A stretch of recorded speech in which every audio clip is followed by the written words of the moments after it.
Hi, guys. I'm Jesse. And I'm Jordan. And we are the hosts of the Jukebox Podcast. And thank you to Justice Girls Coffee and Wine for letting us host at their location today here in Oregon. They're the best. Thank you. Yeah. Well, we are here today with Nick Smith, country artist. How are you today, Nick? I'm doing great, guys. Thanks for having me. Yeah, Good. we're so excited to have you. This is our first remote podcast. And so this is a lot of fun. We get to talk to you, Oregon to Nashville area. So yeah, technology, boy. I'm always I'm just astounded at the technology and how we're able to do all this. I think COVID helped make it a little bit more like, hey, why not? Like, why wouldn't we do that, right? I know. Yeah, totally. What's life like out in Nashville? Oh, today is hot, boy. It's hot as hell. It's like got to watch the dog on the pavement kind of thing, you know. Oh man. But I wish I was on a boat right about now. But I don't get enough time to slip out there and just enjoy myself as much as I used to. But you're like, these two people wanted to video chat with me from Oregon, so I can't go on my phone. I know. No, it's not y'all. It's not y'all. It's, oh Lord, was that what it sounded like? My bad. No, I'm kidding. No, it was.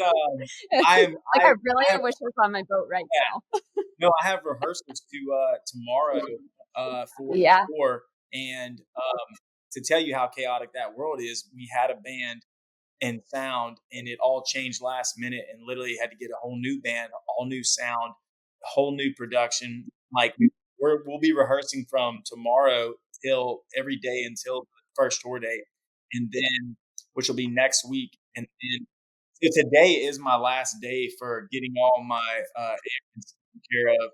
Yeah, because I'm sort of like, I'm the artist last, I guess, and first I'm the manager and the manager, and there's just like all these itinerary crap things I got to do, and I don't really know what I got to do, but I'm trying to get that organized today because I don't have any more time. I even got my hair cut today, so looking good. Yeah, boy, I'm trying to get all the P's and Q's whittled out so I can make it. Oh man, I'm like a hot mess. Oh man. Shit, man.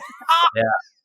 I'm like a dog you left outside for a while. You know, it's got fleas. To go, but he was rolling his wagon around with his podcast gear the other day, and someone tried to give him some money. Oh man, it was horrible. I had a hernia surgery like 6 weeks ago. Did you really? And yeah, and so and I never had a surgery like that before, so I don't know what to do. And I was like, I wasn't gonna stop working because wearing jeans and stuff is like jeans and cowboy boots is what I wear every day. Yeah. And so, but I had to wear basketball shorts because I was like, it hurt to have the pants around. Yeah. And so I was wearing short, but I brought my jeans so that way when my clients came, I could be dressed like a normal person. And so I put all my camera gear and all this stuff in like this little pulley wagon to pull up to the office. And I'm going between this alleyway downtown. Looking homeless as hell. Oh man, I walked through and I'm like, dang, dude, I look like a local because people were looking at me funny, and I was just like, oh man, it was bad. And I had the clothes on the top of my wagon, so it looked like it was just all of my belongings. That's great. Oh my gosh, so you really did look homeless. Oh yeah, it was rough. But you look great, so dude, great job on your hair. I would not know you just had surgery, brother. My father actually had that, and I don't know if you guys know, but I cut trees most of my whole life, and wow. And I guess I've always been fearful for a hernia, and I guess I've got one coming if I keep doing what I got to do. But man, it sounded like a miserable experience. Did you have to do the mesh thing, like kind of all that? Yeah, they got the mesh on there, and I figure. I've always been so convinced I'm invincible, but I found out this last year that, lifting up a 400-pound piece of concrete is that's my kryptonite. So, oh my gosh, bro. Yeah, that's not a good. Not recommended. Yeah. 0 5 stars. 0 out of 10 doctors recommend. I wrote a song about that called "I'll Learn the Hard Way." Oh, really? He said, "We're gonna learn the hard way. Talk about it one day." But yeah, it's about all that shit. When we release this, we'll have to play that clip right here. Oh, I'm telling you, it's out. But it's simple songs. It's so funny because people like think these songs that people like me and a lot of us do are like so stereotypical, but they're real, man. It's at least mine are. They're like even the silly ones like about love. It's real, man. Like the love with my wife, just the life and the learning the hard way. It's yeah. There's a lot of deep story to that, Right. For sure. Yeah. And so you're about to go on tour right? Like next week or something. Yep, we're headed out Wednesday, and we're gonna come back on Sunday, and we're just gonna do quite a few runs like that every other week for till the end of August. And it's not like a huge tour, but it's all like my first tour bus venture. Never been on a tour bus, a real tour bus. And that's cool. I'm excited. Yeah. And what does this tour bus look like? And are there snacks? It's supposed to be, I think. We have a lot of questions. If I get what I thought, I think I paid for, then I think it's supposed to be like a big ass, like just solid white, pearl white, just sexy little shiny thing, you know? Yeah. Cut yourself off a slice of that, man. Yeah, man. It'll be interesting. I got a feeling that I don't know. I mean, like I said, it's all just, I think, part of the journey of having a good time.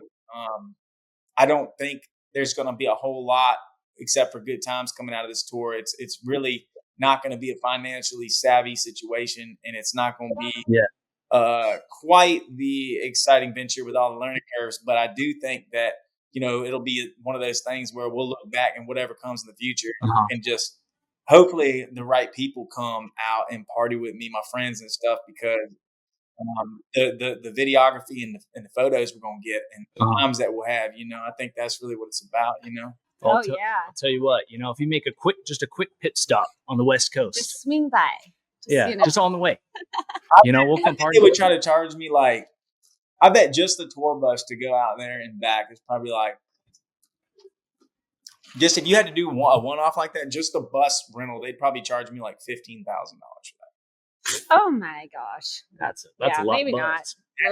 That's the kind of just like that detail, and that's just gives you like an insight of how ridiculous this industry charges and does things. And really just, I think you got to be famous, really, really famous to actually see a profit. But you just gotta, I think, try to break even, and it's really just like a big giant hobby, you know, that you just gotta love music. Yeah, you know.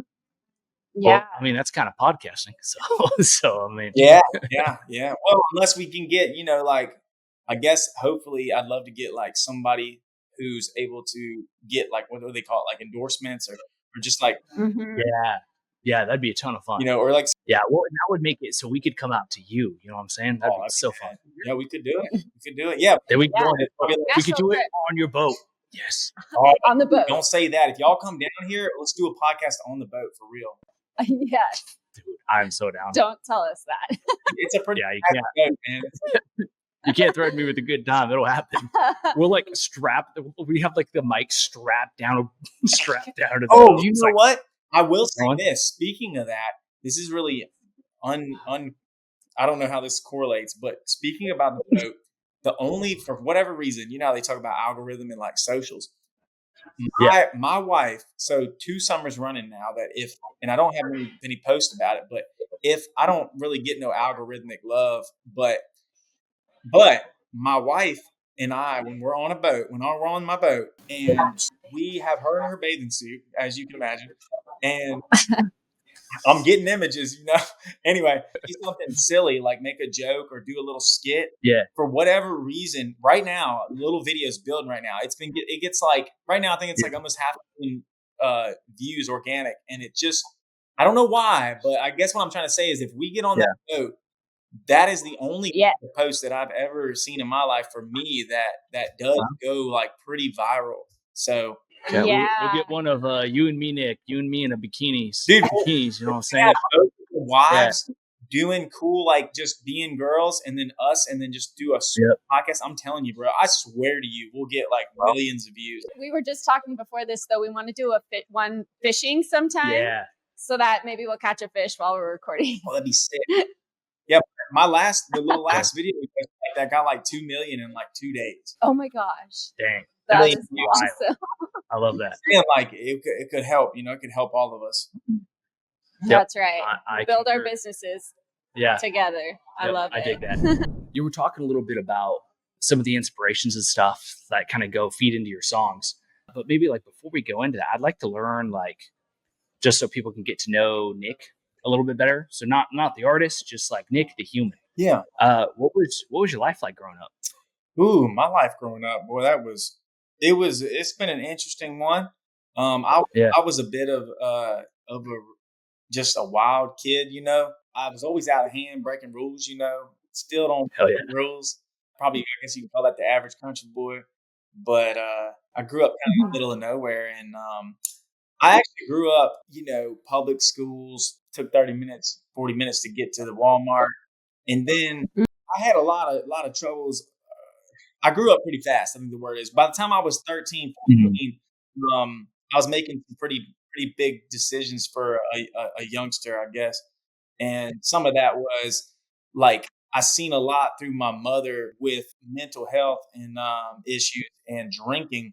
It was so rough at some points, from probably the time I was like between 5 years old and 13 years old that I've seen so much rough times that I was able to decide by the time I was 13. We were at a party and somebody handed me a beer though, and I just tasted it, and I really didn't like the taste at the time and stuff like that. Like I decided not to drink, back when I was young, and that kind of stuck with me. And then I don't know how, but believe it or not, like an interesting fact about me is which is interesting because I like to party. Like I like to be out with the people and rage and get them and get everybody going. But I ain't never drank a beer in my whole life, and Wow. never been drunk or anything like that. So wait, you still never had a beer your whole life? no, I ain't never had a beer, man. Oh, Nick, you're cooked. You better not invite me to Tennessee. No, that's actually for me, man. That's it. No, that's actually the same story as Dane Cook. Oh, is it like that? Mm-hmm. Yeah. Yep. He probably would have been funnier if he. No. If he drank a beer. When you come from a history or past like that, I think it's very admirable. I actually do respect that a lot. Oh yeah. I mean, hell, I just think that for me, like not doing no drugs or alcohol has been like for me, like everybody does their thing, but for me, it's probably been one of the reasons that I've been so happy. And I mean, I guess in my eyes, I feel successful and accomplished. So like, I do think that because I even when I was 20 years old, I used to do well, like financially cutting trees. I had my own tree company in 18, and I was riding street bikes and stuff, and living kind of fast. And I got arrested one time for running the law, and they stuck me in jail for like 6 months. And I still find myself, in a lot of trouble when I was young and hard headed, and just probably very close to death at many times, even though I don't drink or do drugs. So I think if I was doing all that, I'd probably just be one big old piece of shit right about now. If I was alive. Yeah, you'd be toast, dude. That wouldn't have been no good. I don't think that it's in my blood, to probably not be able to control myself. So yeah. And honestly, I think the self-awareness of that, I think is really cool. Yeah, I just worry because of seeing so much with my family when I was young that I don't want to end up like my mom. She died from that when she was 36. When she was my age right now, she actually passed from drinking. She drank herself to death. So wow, that's fair. Yeah, no, I see why you. Yeah, I get that. I had a bunch of family, so my life was torn apart when I was a kid. Oh yeah, and that was like just hard drugs. Oh, and that's why I kind of stayed away just because it was like when you see what it can do to someone you love and care about, and you see it tear apart your whole family. Yeah, it makes it a lot easier to stay away. It's so bad, man. It's tough, man. I think if you can just check it off and don't like say if you say I'm never going to do cocaine, it's just a whole lot. You're like one up, I think. Yeah. Nah, I dig that. You said something about tree cutting when you were 18. So you started your own company. Yeah, so I grew up. These are like some interesting facts about Smith that people don't know, or they might. Definitely something that I think is pretty, just very specific to me, which is I grew up cutting trees since I could walk because that's what my father did and what my uncles did my whole life. And when I say cutting trees, it's like one crew goes in and like climbs trees in like subdivision type styles and pieces them down. Yeah. So kind of the tree climbing world, And I learned for whatever reason, I picked up on that. Like probably by like at 12, I started getting up in trees, like doing it for my father on the summer. And then by the time I was 14, I was pretty much a professional tree climber. Like that's how like I took it on real good. And my father and everybody, they kind of noticed that it was like, how you just, some things you're just born to do. And I think I was just really born a tree cutter or tree climber. Born to climb a tree, man. Wow. You're calling. Yeah, that's. I mean, I hate to say it. I love music, but I'm okay at music, but I'm really great in a tree. Like I'm. And hell yeah, dude. I'm do you have any crazy videos of you climbing a tree? Yeah, I got lots of videos climbing trees. Hell yeah. Hell yeah. We'll have to right here. We need one. We are entering a video of you climbing a tree. Oh hell yeah! I got a ad for this tour that's hitting each city right now. That's specifically like me, like climbing a tree and like lifting a log, and I'm just like, come party with me on on their date. So no way, we need that. And at the end of this episode too. Yeah. I like that. That's really so fun. Great. Okay, cool. Yes. So has music always been just a part of your life? Like what impact did that have on you through these times, these tough times? Ooh, music itself or my music? Like just music in general? Music in general, leading into you realizing that you are an artist and you were going to make your own music. Oh gosh. I think music for me was like brought on by me watching my dad sing in the truck while going to work. And I used to think, I'd say like, man, Dad's so wide open, I say he could be he could probably been like, like Def Leppard or something, like a rock star. But just because of their energy, I mean, even now, I think I'm like kind of okay to be around. But my dad, he's a cool cat, man. He's like just a bad mug. I'm just like, damn, Dad, you should have been like a star or something. And wow, cool. I know. I just want to be cool with my dad. I wish I was. I'm trying. I hope one day I can be as cool as my dad. But I love that. That's cool. But yeah. So were you just like up in a tree whistling a tune one day, and you're like, nah, I used to watch him, and he'd be rocking out, and I love so many styles of music, especially at a young age. That by the time, so I was in choir too, like in high school. I ended up taking like choir every year for like my whole 4 years of high school.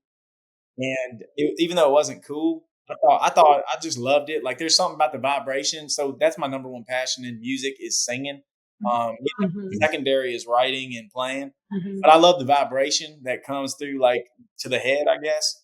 And that feeling like of singing I think it makes me calm and just, it really does, like the vibration makes me feel like everything's okay. And for that reason alone, like I always wanted to be a singer, no matter how I could sing.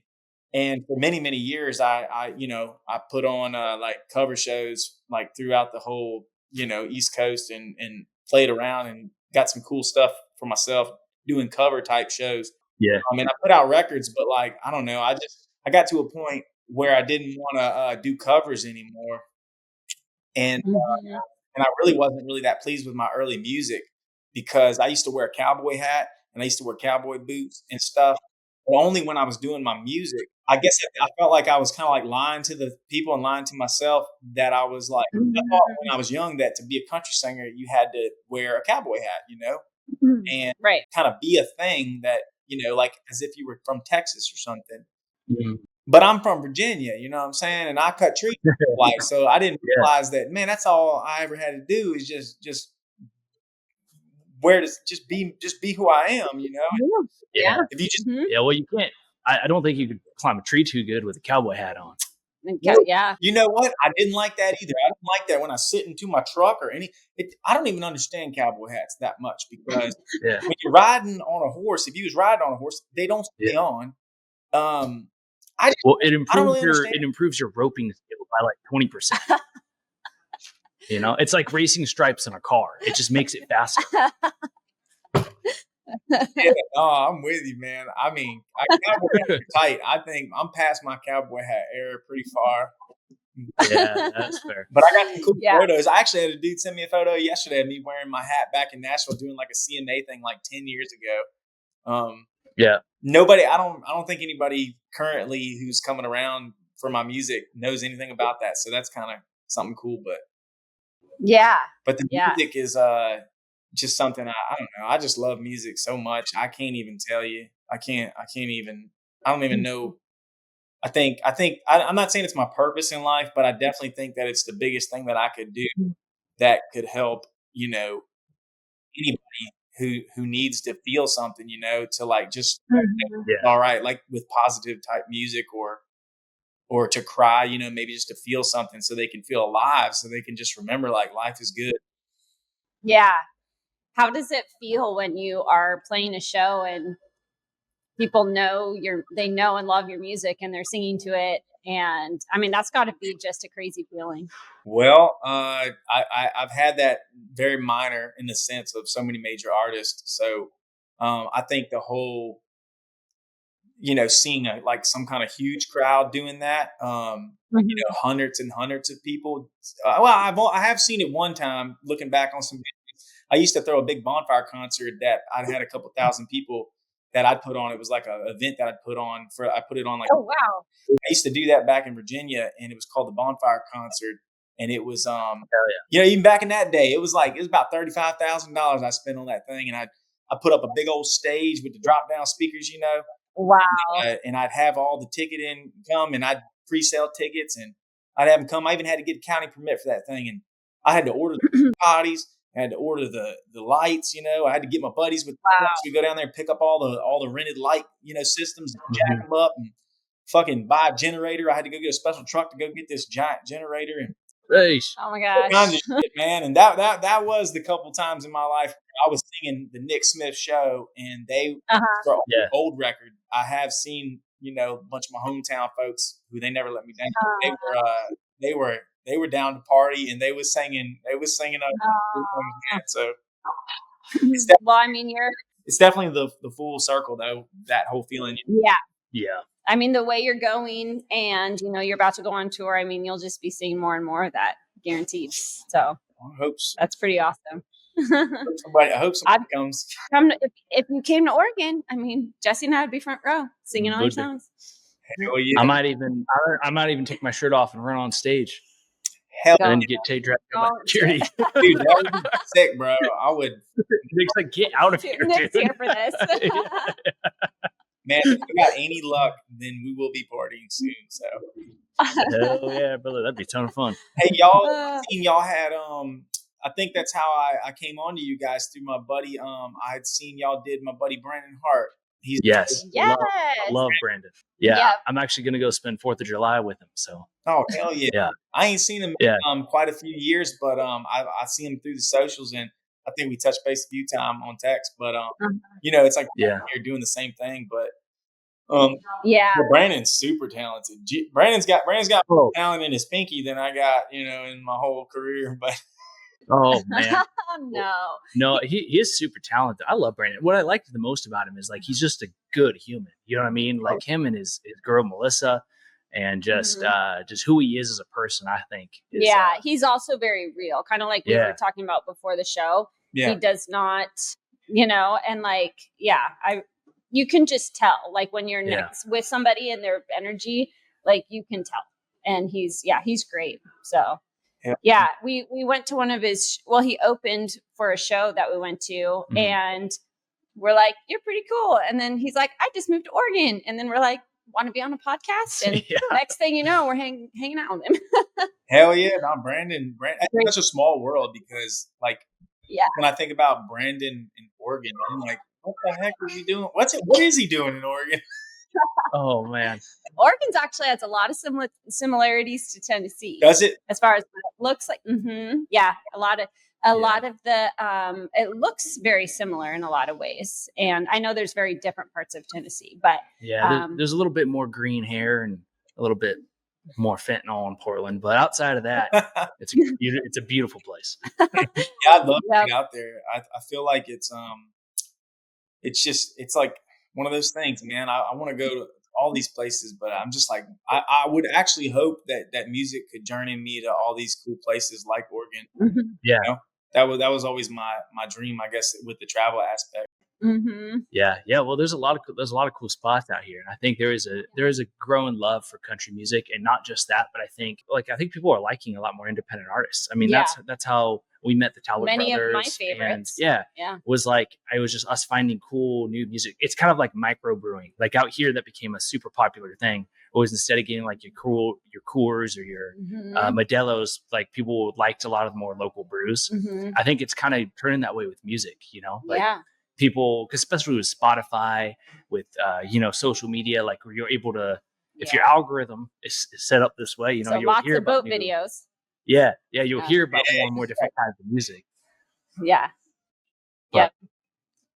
I think it's fun. I think we're entering a new, and country music as a whole, I think we're kind of entering like a new era for country music, which I'm super excited for, because country music sucked for a while. So just a few years. That's like a little window. Well, there was a couple.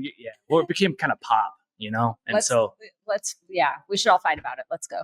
That's what I'm trying to do, is taking not hard, but I am trying to that's why I feel like I'm a good, whether people know me or not, if they got to know me, then they would realize. Now, obviously now I live in Nashville, but if you knew like what my whole main life was back in Virginia and what I prefer to be doing and where I want to live, then you'd realize like this dude, he's just a normal old country boy, like the whole branding, like this New South thing, the whole concept is built around like it's okay to be a country boy and like all styles of music, or it's okay to, because I guess my concept with New South was not to, it's something to say like the controversy in country music is what's country. There's like this whole traditional versus modern country, and it's like I'm going to sit here and just say it, like because it's the truth. That modern pop type country, it's not country. People like Cody Johnson and keeping it real and keeping it traditional. That's country music, Tyler Children and all that, and keeping it more country bluegrass and all that. And that shit, ass, man, like straight up. The deal is like I find it hard. Morgan Wallen's doing it a little bit, like being able to put on a little bit traditional, but mostly modern. But you can't really do both and sell it well because the fan base is so divided. And I hate, just like politics, I hate to see that in a country music world. I hate to see my own country folk people argue about what's country music. It's like, well, let's just keep country music, and let's make modern country not even like, let's stop even calling it modern country. Let's call it New South or something else. Because it's not country, it's just like, it's like 30% country. It's kind of like LaCroix or like some of these waters, where it's like it tastes like water that like water or it's soda. I don't know. You're like, and then like it tastes like strawberry in it. Yeah. So what do you think of? I have two questions for you, just to kind of get your feel on this. One of them is, what do you think of Morgan Wallen and kind of the direction he's going? I mean, that's a hard topic because, so again, I love so many deep in my soul. My wife will tell you, ride in the car with me, I love so many styles of music. You wouldn't believe it if you knew how much diversity I have in my listening. I mean, I literally listen to classical orchestral music for hours because it brings me peace, when I need it, and stuff like that. And hell, I don't even know what it's called, but at the end of the day, Morgan Wallen, man, I think Morgan Wallen is, I personally love, like, I love Morgan Wallen personally. Yeah. No matter, I don't think he could do no wrong for me. And that's just because as a listener, especially to country style people, whether they're playing country music or rap music, I think that I'm really more concerned with, do I believe it? Like, do I believe that they enjoy what they're singing and putting out there? And do I like that person as a human, So that leads me to the next one. If they're kind people, then I really just want to support them with whatever they're doing. And ultimately, if I feel like we would get along at a party or at an event, or as friends. How do you feel about Beyonce's new country album? Oh, so like even that, like I see old Gavin Adcock talking, what he's doing and all. And Like Gavin Adcock, man. That's a good example. I fucking love Gavin Adcock. Like straight up, like, again, it's not something necessarily that I would do as an artist out there. Yeah. But I love it's so entertaining. And I also just think that he's super talented in his voice and his songs. Like they're just so fucking good. And I guess but things like talking about the Beyonce thing, just it's, to be like frank about it, it's like, that's him doing him. And I know that he's a good bit younger than me. And I also know that the business of music is to create publicity and to be noticed. And I wonder, I guess I'm sure he's speaking truthful because I don't think it's against him to not, but I worry a little bit because my wife said it the other day. We saw him make that post about, talking about the Beyonce thing, and I haven't really listened to her album. I listened to a couple songs when it came out with that country thing, but I think about it like no different than Dolly Parton or something. Like Dolly likes to sing, she got pop records, she got country records, she got rock records, and yet we still, we don't give her a hard time. Yeah. I feel like if Beyonce, this is my take, you're talking to the wrong guy. I'm open about like music. So I just feel like if Beyonce does a record that she considers country, and if it is country in consideration of what her normal record is, that's not country, I guess in my opinion, it's I would call it country. I would not say it's not country. I would just say it might not be traditional country. But let him cook. If he wants to be a country singer for fucking a week, then I think that's exciting. I think that's really just support for the country music realm. And I think the statistics of how people get to number one and how they get where they are, my insight, that's all just popularity game and money. So I don't think it's because it's the best or because I think if they could really give you the honest truth, they would tell you it's not because they're the best artist out there. It's just the most popular for several factors, including who they work with and their financial status and just timing. Sometimes it's just timing, I don't really know, but yeah, I think Beyonce's music's all right. I mean, all my single ladies, I ain't never been mad at Beyonce. Yeah, and I sure, I don't know. They're just people, man. They're just like us. I guess what I'm saying is if I did a straight, well, I guess my shit is pretty not country, but that's kind of what I'm saying. Like, it's like, it's just hard. It's like if somebody wanted to call my record, R&B and pop, I don't see how I'd be offending pop and R&B people. I don't think it's a good look on country folks it's just not very. Oh, like to ostracize people will be like, yeah, you don't belong. Yeah, I hate that, man. That's what this is about. This is about everybody belongs, man. This is like, everybody can be a little country. You know what I'm saying? It's cool. Yep. It's more about the character of the person. That's it. Yeah. And I think, I don't know Beyonce, but I'm pretty sure she's down to earth and pretty cool cat. So yeah. Never met her. I was glad she survived. Let's bring her on the boat. I was glad she survived the car thing. Did you see that? Yes. Oh, that actually did that would stress be me out. Scary, dude. Yeah. And she was like, she handled it well. I know. Did you see that, Nick? Props to her. What happened? Oh, she was like on stage and I guess they had like a floating car or something. And then all of a sudden one side of it just. She almost fell off it. Yeah. They had to stop the concert and lower her down really carefully. Oh my God. Yeah, that would have been scary. Yep. Yeah. Nope. No, thank you. So what's like the thing that surprised you the most once you got into the industry? Was there something you didn't expect? Like all of the things. Yeah. I think so many factors. One was that I remember when I first came to Nashville, I thought it was going to be like barns and like swinging wood doors. Oh. And down here, and I was like seeing all the skyscrapers and like scam artists like taking 20s from me on the street and shit, and I was just like, wow, this is like a major city. I didn't think that moving to Nashville for country music was going to be like, it's not New York, but I'm saying like to where I'm from, it's like New York here. So I'm just like, it's outside of Nashville. And I think where I'm at, Mount Juliet, it's like city. I think this shit's like chaos out here. But I haven't been to Nashville yet, but I've had some of my friends. I wanted to hear if this is true. I've heard some people refer to Nashville as it's country Vegas on Broadway Street. on Broadway Street? Yeah, I think Broadway's like, I mean, personally, regardless of city or not, because even me, country boy, I still personally, I love the city. Yeah. I think the city is a magical place, and I think that the memories I've had in the city through music, especially, are like you can't get that anywhere in the world, So to do that is, I think Broadway is like Nash Vegas. I guess I could see it. I've never been to Vegas, but like given the circumstances, that is the way that I put it too. Like Nashville, from all the other cities I've ever visited, is the most southern type country. Almost like as if you were in the deep woods of the country. It's the most country in the city I think you're ever going to find. Like people still, even downtown, there'd be people holding doors, and polite. Yeah. I honestly, all the years I've been down here, I can't recall one time I've seen personally like a physical aggressive fight, like at a bar or anything like that.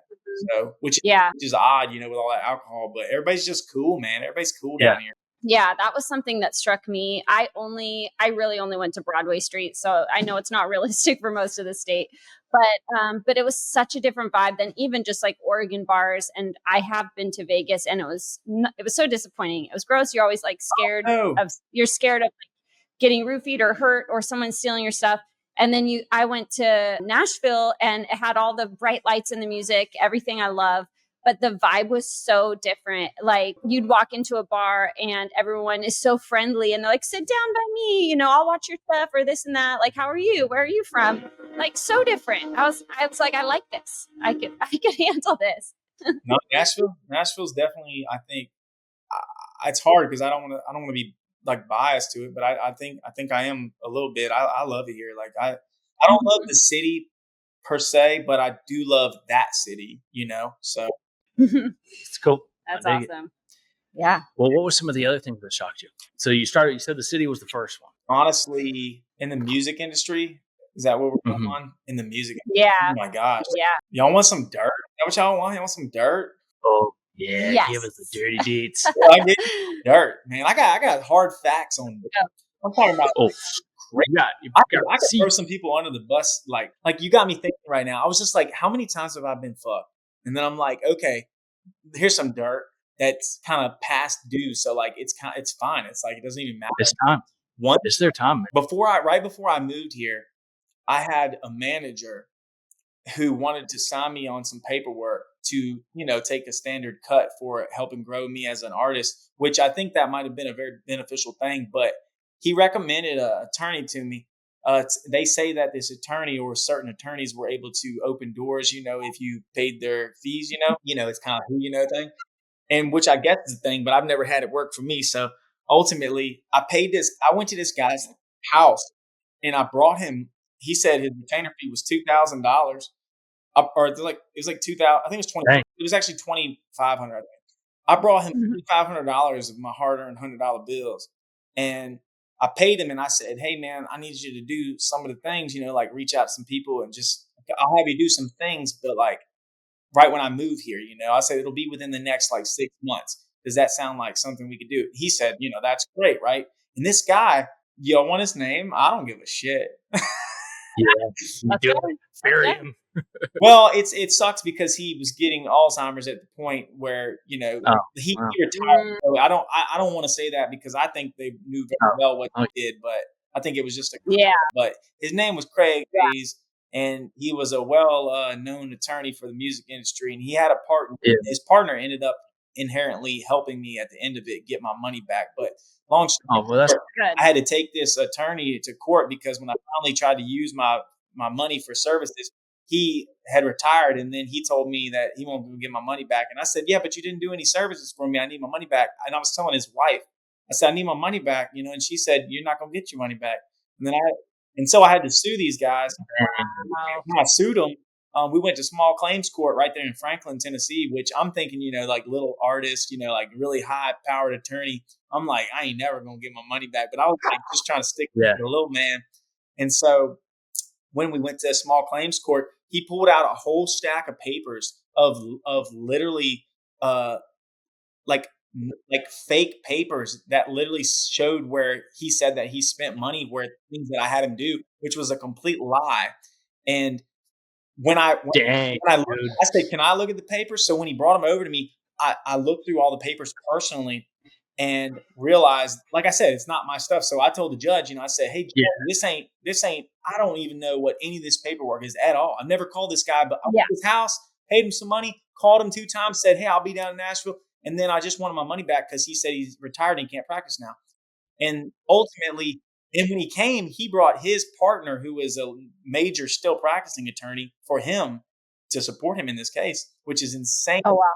And I'm thinking, ain't no way. But that guy recognized that his own partner was inherently lying. And when so the judge granted me the judgment and gave me the money, but then that still doesn't mean I get my money. Then that guy took me outside, his partner is a really upstanding guy. And he took me outside and he told me, he said, "Man," he said, I see what's going on here. He said, I'll make sure that you get your money, like 9 months or something." And it was probably about 9 months later. And I did. I got a check in the mail, got my money back. But so good people. But that's an example of how, and I will say, like, I've had that happen and didn't get my money back in like probably another 100 different ways since, Sheesh. That is so hard to know who to trust. You can't trust none of them, man. You can't.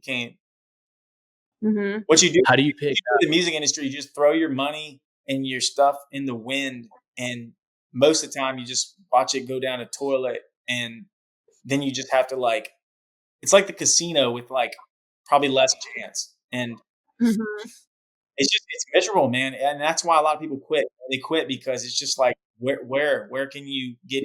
When can you see the light in the tunnel? But that's where they say, I think you got to be nuts, to kind of just keep doing that over and over and over. It just seems ridiculous, Yeah. How have you picked out your inner circle and who you do trust? It's very, very, very, very, very small. Yeah. Ultimately, my main circle that I do with the music industry, as far as I'm concerned, it's just one man. I got one guy that I do business with, and that's my producer, Alejandro, who I met 2 years ago. And he does all my video work and helps me write the songs and helps me record the songs and mixes and masters it all. And I don't even know if I could I don't even know who to do business with, because I have tried hundreds of people that just fail on their service or their skill set or their work ethic or the value. Just like, they'll do something, but it's like 50 times what it would even make sense to pay. And it's just insane. So he was the best thing that ever happened to me so far in music industry. And it's been a journey. It's been a journey. Let me tell you, I got a lot more dirt too, but I don't want to talk shit. What keeps you going throughout the hard times, those things that just keep happening again and again? I think it's probably just the hopes that it does all work out and the dream does get accomplished to a kind of a crazy, I guess, in business. Besides music, I have gotten farther than I ever thought that I would. So I like to believe that could happen in music. And just getting the record that I have from being with my buddy Alejandro as a producer, being with him and getting that record was actually something that I learned was almost an unfathomable feat. And now that I have that, it's like, gives me a little more fire again. And it's like, it's almost like I'm brand new in my brain again. And I'm like, oh my gosh, like, we can do it. Like, let's keep on. Like, we've been trucking for a while, but it gets discouraging. But like, hearing my songs the way that I always like wanted, and just this show, I think I'm going to be a little bit discouraged with the turnout, on ticket sales, possibly. I'm trying to keep my head, prepared for that. But ultimately, can't nobody stop me from getting on a stage with killer sound and just having a hell of a time, even if it's 10 people there, and we're going to party like fucking hell. And I don't care if I don't make no money. I don't care about none of that. To be on a stage of, like, say, like, one of the venues we're playing is like New York and the Gramercy and stuff like that. And it's just like, after this is done, when I die, or 10 years from now, if it's only even 10 years from now, if I'm lucky enough to live that long, I get to look back, and say, like, man, you remember that time I went to New York and played in Gramercy, and like, just like, that would be something, for example, that I never thought I could do. So I guess what I'm saying is like, it is the dream, and it's the thing to like be able to tell little youngsters, like, just, you can do anything you put your mind to. And I'm real feeling like I can be able to say that to the kids and the young people. And I do it with people with business all the time. I preach to my friends and have helped them start like tree companies of their own and handyman companies of their own. I got a friend right now who I talk to them like sponsors, like all day long, and like just give them positivity and like encouragement. And that's what I still do. I do that with business, but I intend to do that more with music as long as I can continue seeing success, no matter how miserable it is. So that's kind of what keeps me driving through all that miserableness, Yeah. I love that. Yeah, that's cool. Well, you were just talking about like what gets you through it. But could you tell us about a time when you were at like a super low point? Tell me about a low point of your life or career. It could be life, actually. Just like a super low point where you're like, man, this fucking sucks. And you're like, I'm cooked. I'm done. Like, and then what it was like then. Like, just tell us about the moment of how things were and then what you did to get out of it. I guess I'm such a positive guy. I haven't had a ton of those really, really low points. I've always been pretty like, we can do it, like my whole life. But this the little engine that could. Yeah, man, you can't stop me, man. I'm ready to go. But I've always been like that. I'm like, man, if people just knew how much like I'm ready to go, like I could really make a billionaire, maybe like another extra billy, Yeah. If you want to put me on as an asset, just put me to work, baby. Just let that dude get out there and make some money for the team, But one of the lowest points I would say was probably about like maybe 3 years ago. Like I said, right before I met this producer, I had spent about 8 years prior to meeting him in a studio every single week for 8 years with a certain producer who's a great guy. He helped me find my sound and he helped me write a bunch of my most recent songs and stuff. Hell of a guy, super talented. But for some reason, we were not able to get these songs to a point where we were able to put them out. That became like never the focus. And what happened was we started, like, we would just do this pattern where we would make songs. They start and they're just so magical. And then we'd work on them and we work on them. And then I'd say like, well, let's just finish it, man, so we can put it out. And I just couldn't get him to help me focus on that. He would just, let's work on a different one today. Let's work on a different one today. And years would go, years went by. And I said, hey man, what about this song that we wrote a year ago? Can we just pull that up and finish it? And for some reason, we never allow me to finish that song. And when I finally put really hard on him to do that, I found like I do commonly, which is like a bunch of excuses. And ultimately, it just seemed like it hurt me so bad that I wasn't able to have a situation where I could get these songs out to the world, that it was like I couldn't sleep at night, man. Like I got to where I was like driving down the road and I just felt I'd be like sick to my stomach thinking about like how I just spent another day and another day and another day. And I'm like, why do I not have a song in my possession that I can put out to the people? And I found that it was probably just because I was with a great talented guy, but he wasn't really a very well, for what I consider, a finisher. And be not a finisher, it'll keep you up at night when you've spent years trying to have some songs that you can finish. And it's like teasing. It's like dangling it right in front of your face and being like, yo, you got songs, but like you're not going to get them done though, and you're like, why? But the thing is like, I don't know Pro Tools and like Logic and all these software programs, which essentially is just like all computer crap. And that's like probably my worst skill set is computers. And I hate that world so much, but the whole world right now is like everything gets like right now we're on computers having this podcast. Yeah. It's just I hate computers with a passion. Even though I love what they are capable of doing, I'll fall asleep when I try to work on them. So yeah. That was please don't break yours until we're done, right? Yeah, but that was definitely the lowest point for me. I can't say I didn't consider just like not doing music a few times between all that. And still sometimes, even now, if you've seen like certain aspects of what I'm dealing with this tour, I guess there's like, I can see the future, and it's so bland with what, like, cause I can see it, and I'm like, wow, at some point, I can't afford, if I can afford $1 million on this tour, it's like, well, can't do that, but like probably like once. So I'm just like, man, what am I going to do if this don't work out, or something doesn't come great out of this or that? And, I think, I still consider it all the time, but it's really is just the music, I think, and the passion of wanting to be able to like put positivity out that.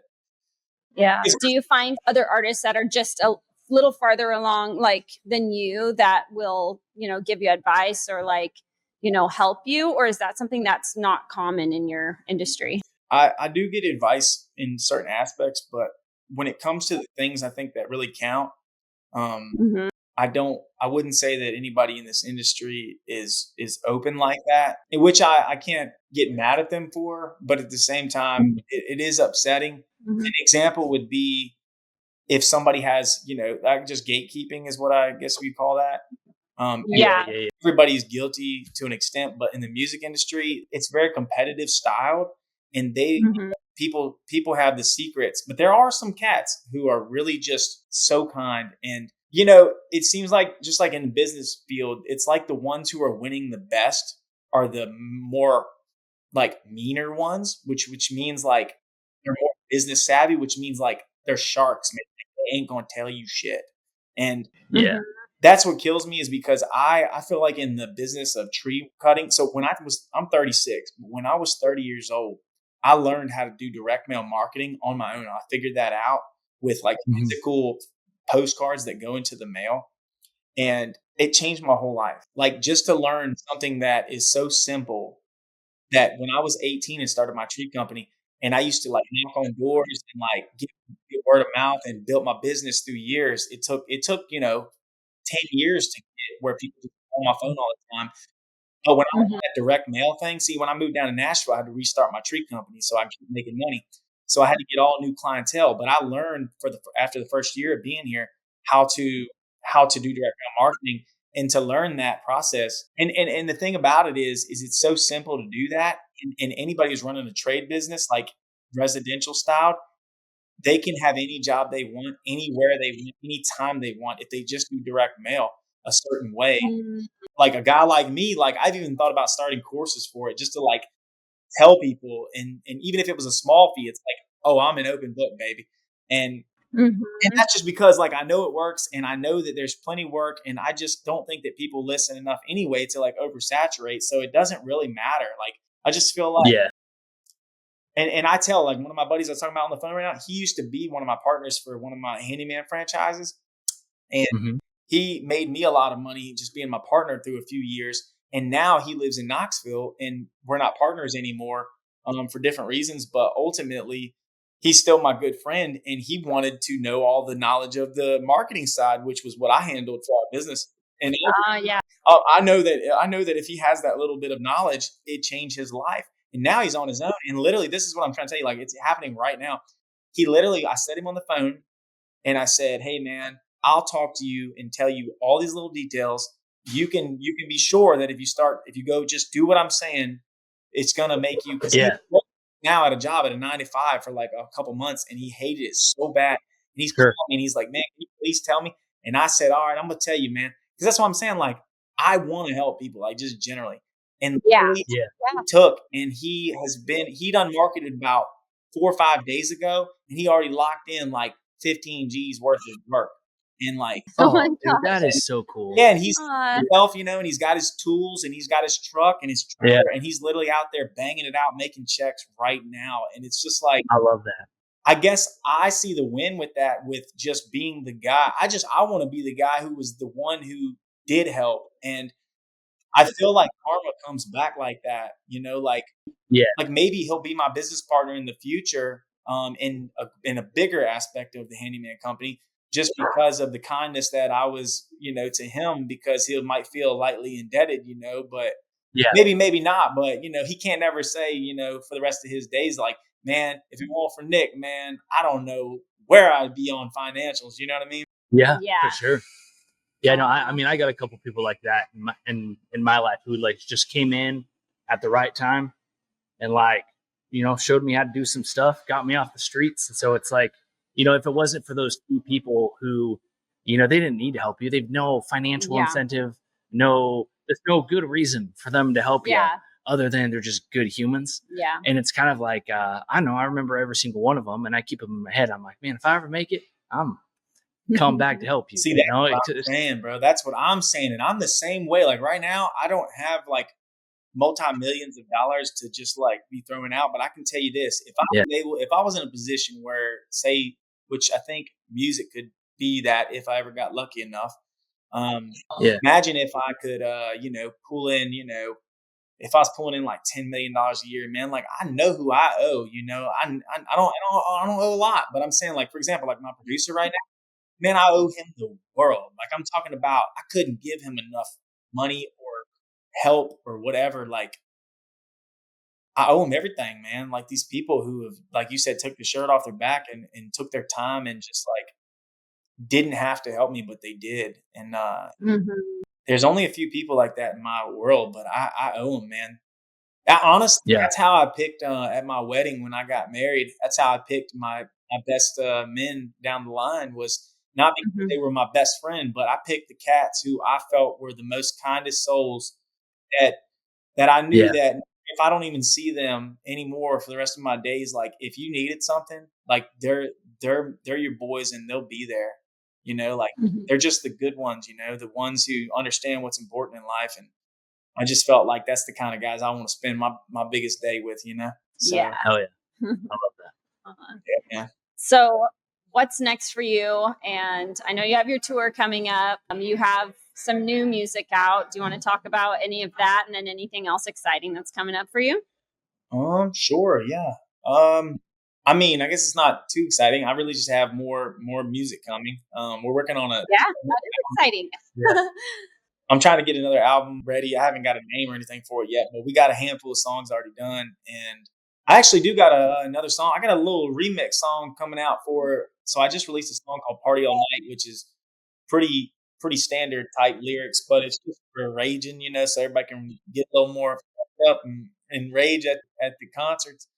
But but I made a remix. Yeah, and it's pretty, for the club kind of thing, but I think it's gonna be a good time, and some sick edits. And then I don't know, I got that coming up on the 4th, and then I got, like I said, new album probably going to come out. I'm assuming next spring would be the goal. So I'm trying to keep them coming, and just get this portfolio built and keep trying to figure out how to get some financial gain in this business. Yeah. But other than that, if I can just sustain and it's essentially just a really fun hobby, then that's cool too, Well, how can we or anyone listening or watching, like, what can we do to support you? Like, is it sharing your posts? Like, what helps them?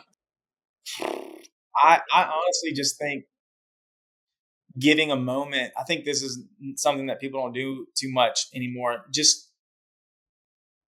taking a chance. I think the word would be taking a chance on artists like me and just like digging into their most recent work and just listening to it, listening to them songs. And like you said, just trying to learn a bit about who they are down their, their Instagrams and stuff. Like you said, doing that, maybe getting into their Spotify and like seeing who they were and see what they've got and see their most recent work. So maybe because you might, I think that it's such an oversaturated market and it's hard for people time to go listen and stream somebody's music. But if they do and listen to a few songs, I think there's a lot of people that are probably making some really world-class things in music that are getting bypassed right now just because it's not being shoved down everybody's throat enough, because it's kind of like about who's the biggest marketer or who's got the biggest money to like get it in front of their face. It's not always really anymore about like who's putting the best music out. I think it's important to just like, if you see somebody like, and I think y'all already said y'all do that, like just kind of see independent guys and check it out and just like really just see if you like it. Cause like you said, like you or somebody might be the reason why that guy got important in that town because you took a chance. Yeah. Then 10 of your friends are like, I ain't gonna lie, that shit is tight. And then next thing you know, thousands of people in one state are like, that shit is tight, and that little exponential move could happen and blow somebody's whole career up in a year's time, and that's what makes, I think that's where the fire happens in the real organic listening, Mm-hmm. Yeah. That's awesome. I love that. That's good. Well, if we come to Nashville, where can we get the best Southern food? Oh shit, man! Right here at the house, baby. Home court. I get you that deer meat out the freezer. Get some nugs going on. Do you do a lot of hunting and fishing? I'm not like the year-round avid hunter, but I do. Yeah. I'd be seasonal. I'd be killing deer in the winter, and I'd be fishing in the spring when it's nice outside. And, I take my yearly trips, everywhere I like in my favorite places in the world. And which is really just a spot back at home for fishing and cool. For hunting. I can just get into any wood. If I just go any woods, I don't give a shit if it's in the city or not. I start some patch of woods and catch me. Yeah, climb a tree. Big old fat rat going by. I'm gonna put him down. Yeah.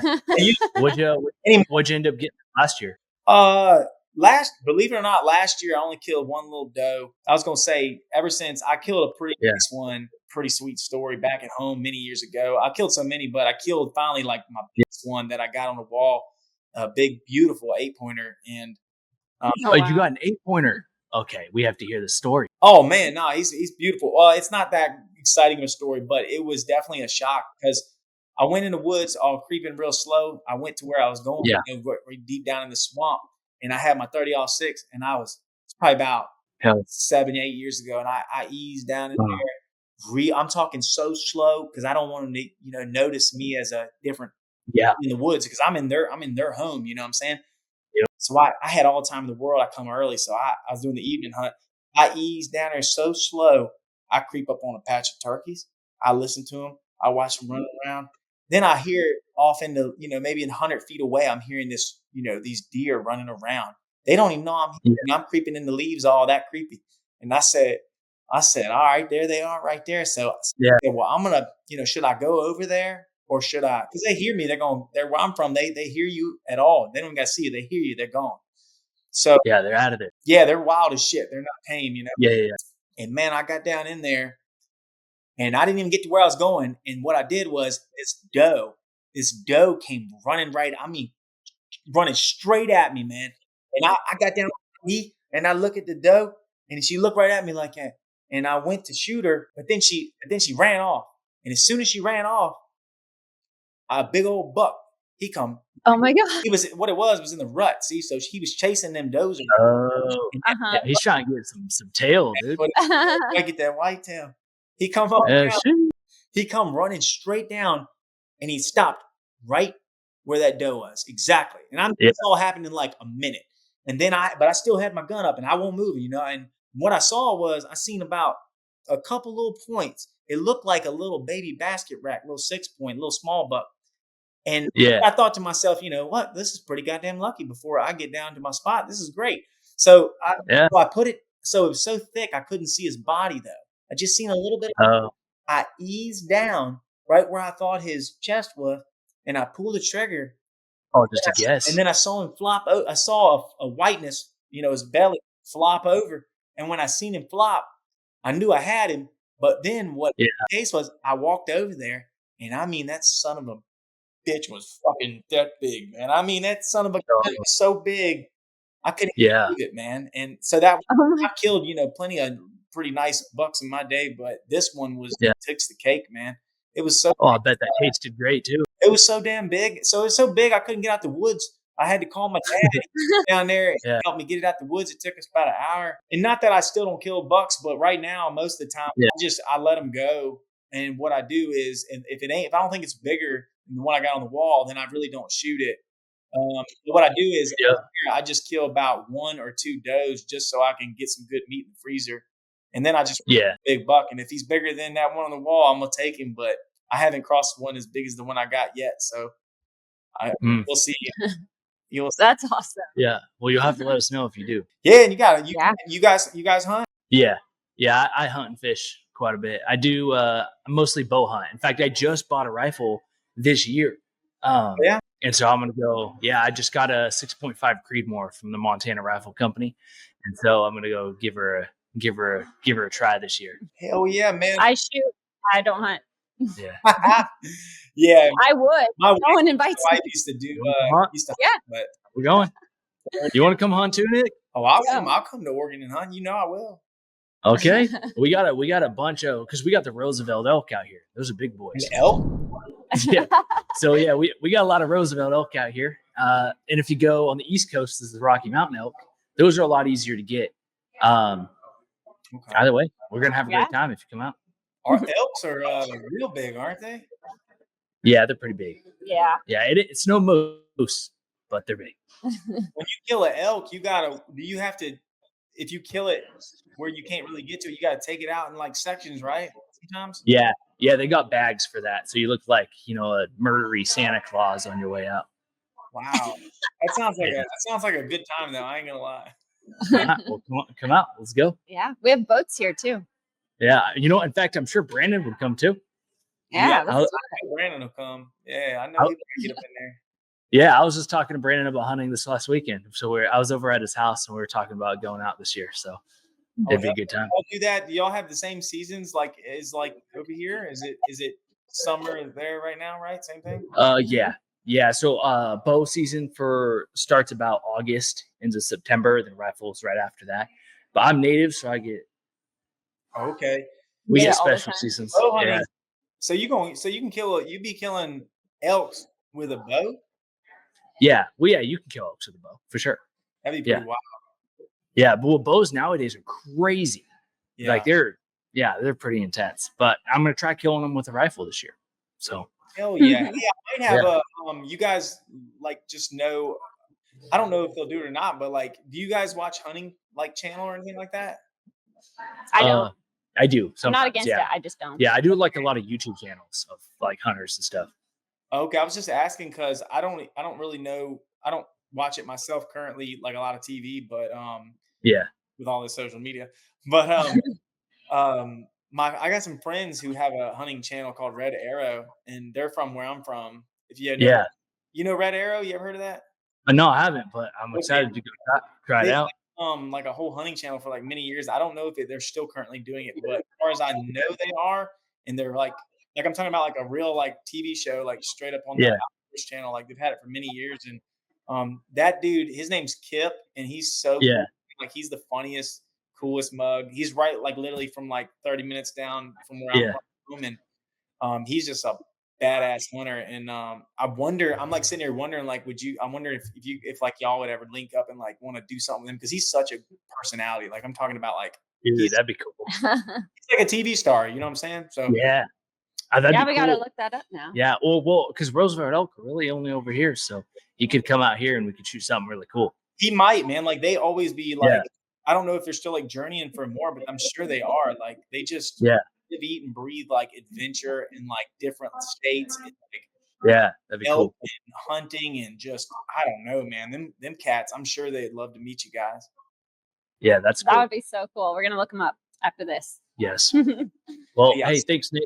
Thanks, Nick, for sitting and chatting with us and telling us a bit more about you. Yeah. No, thanks for even taking the time, man. I appreciate it. Yeah. Thank you so much. And everybody watching, check him out. Go to his social. And if you live near, go to a show. Climb a tree. On a boat. No, I'm excited. I'm excited to see you guys.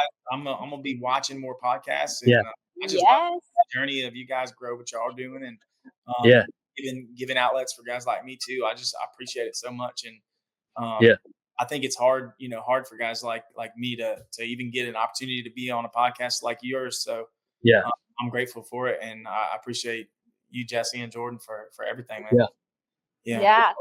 Hell yeah, brother. Thank you too. This was so fun. Yeah. Totally. Well, hey, thank you so much, man. Thanks for coming on the Jukebox Podcast, and see you next time. See you next time. Right now. See you guys. Thank you. Thank you so much.